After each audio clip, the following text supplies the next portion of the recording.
Iya nih, jangan sampai kayak kasus yang baru-baru tuh, yang pegawai bank, dia punya gaji 60 juta, Terus? Dia malah ngerampok bank.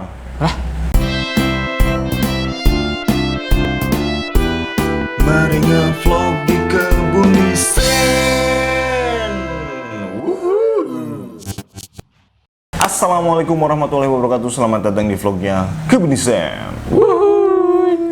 Oke, seperti biasa nih ya, Kebun Disen mau ngasih informasi seputar bisnis ataupun tip-tip bisnis yang bisa bermanfaat buat teman-teman tentunya. Mantap. Tapi sebelumnya kita mau jelasin dulu nih, ini channel apa sih? Ini adalah channel edukasi marketing bisnis dan juga terkait dengan dunia desain grafis gitu. Dan channel ini merupakan bagian dari studio desain grafis Kebun Disen.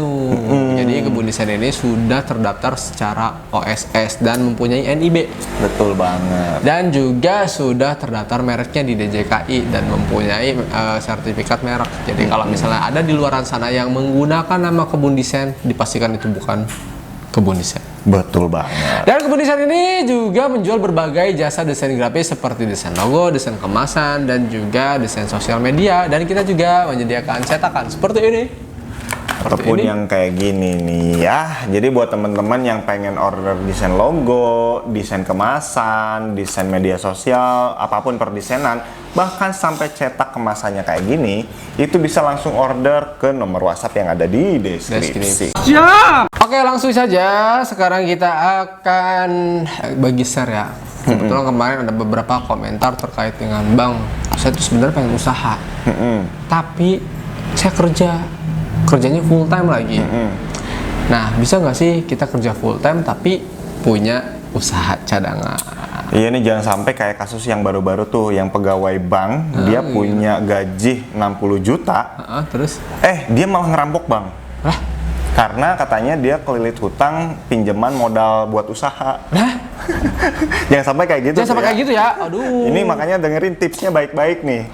Oke, yang pertama tipsnya adalah pilih bisnis yang tepat. Maksudnya apa? Yang minim resiko dan juga mengukur kapasitas diri. Jangan sampai kayak yang tadi tuh yang nyampe minjem 60 juta atau bobol 60 juta karena usaha. Waduh, belum apa-apa usaha udah minjem duit. Jangan seperti itu ya. Kamu cari aja deh usaha yang misalnya minim resiko. Misalnya jadi dululah seperti dropshipper.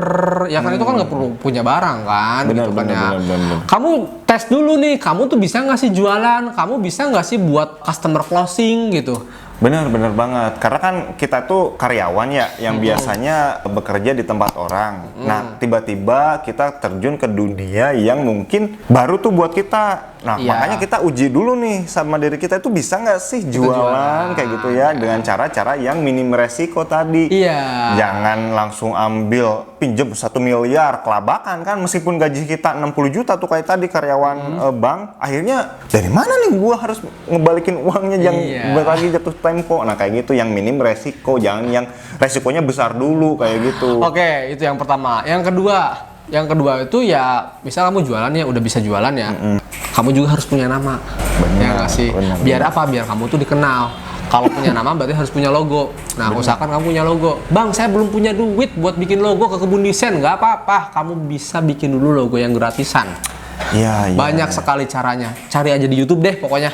Iya, bener banget. Jadi ya misalkan tes diri kamu udah oke nih, udah mulai ada yang merasa pede nih ya, karena udah ada yang beli kayak gitu. Akhirnya kita harus bikin brand tadi namanya. Jangan sampai kita udah mulai ada kepercayaan dari calon customer gitu ya. Akhirnya kita harus bikin identitas bisnis kita biar semakin dipercaya. Tadi misalkan nggak punya modal buat bikin logo yang pro kayak gitu ya, yang nggak ada ditiru sama orang lain.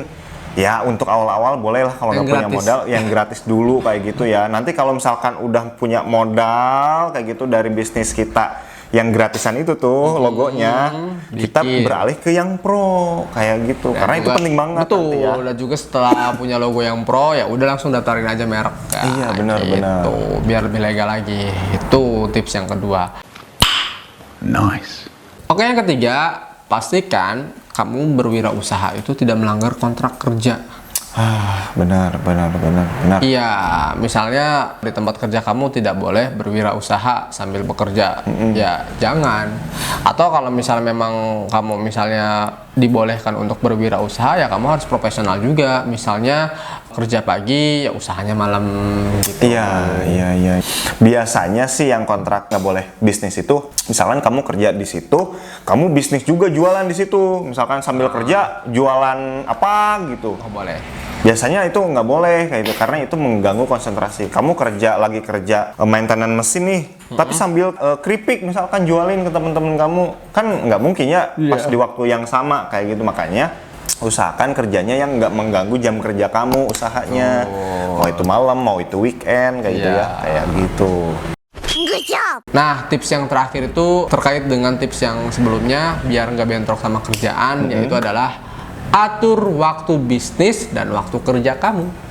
Itu penting banget tuh ngatur waktu. Apalagi kamu seorang karyawan yang pengen punya bisnis. Itu manajemen waktu wajib banget pokoknya. Wajib pokoknya.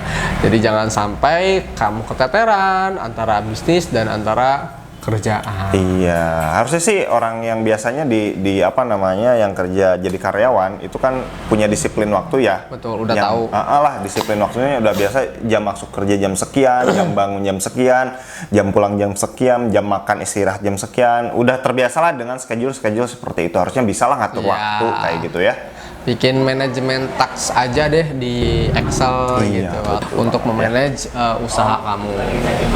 Baik, itu aja terkait tips kali ini. Mudah-mudahan bermanfaat ya buat teman-teman yang memang kerja full time tapi pengen punya usaha. Mudah-mudahan bermanfaat. Jangan lupa di like, di komen, dan di subscribe. Dan jangan lupa juga di share ke teman-teman kamu yang karyawan yang pengen punya usaha tuh, barangkali video ini benar-benar sangat mereka butuhkan. Oke, thank you, sampai jumpa di vlog kita selanjutnya. bye bye.